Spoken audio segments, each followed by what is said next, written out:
Today we are going to talk about how to use a command on Juniper router to quickly identify resource utilization. So you may have multiple FPCs on a router, like for example, as I'm demonstrating here, this is an MX960 chassis. I have two FPCs.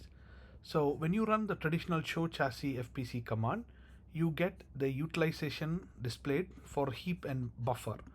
But what if you want to check further in terms of the firewall usage, the next stop memory usage? There is a very simple, easy command that you can use. The command is show system resource monitor. You can say FPC slot and then you hit the number of the FPC. Here you can see that what it is trying to tell me is this FPC in slot 8 has two PFE ASICs. It is displaying them.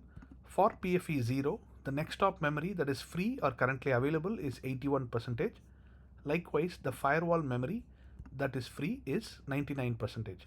Similarly, we can run the same command for the other FPC also. So, which is in slot 11. So slot 11 again has two PFEs and you can see it is giving me the next stop memory, the percentage of free, and the same for firewall memory.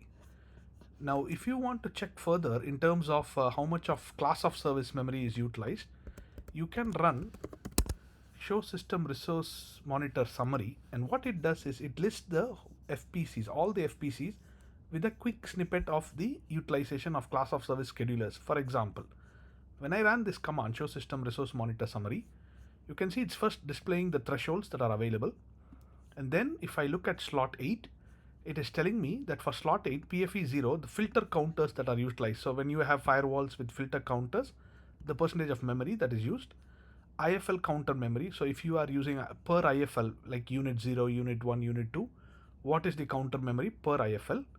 This is the expansion memory, which is more like a dynamic random access memory. And finally, if you look at the cost utilization, if you are using a lot of schedulers, especially if you are using like subscriber management, you may notice that these are areas that might be utilized heavily per subscriber. So you can notice for PFE 0, the percentage of scheduler box used is only 6%. Likewise, it's giving the same for the other FPC also. So this is a very useful command if you want to quickly identify what is my next stop memory, especially when you're doing scaling in your network, like you have a lot of routes, millions of BGP routes, millions of IPv6, IPv4 routes. Before you can monitor the before value, and once you're performing your scale test or whatever, or even on the production network, you can just keep this as a reference point to identify the percentage of memory that is being utilized. Hope you find this useful. Bye for now.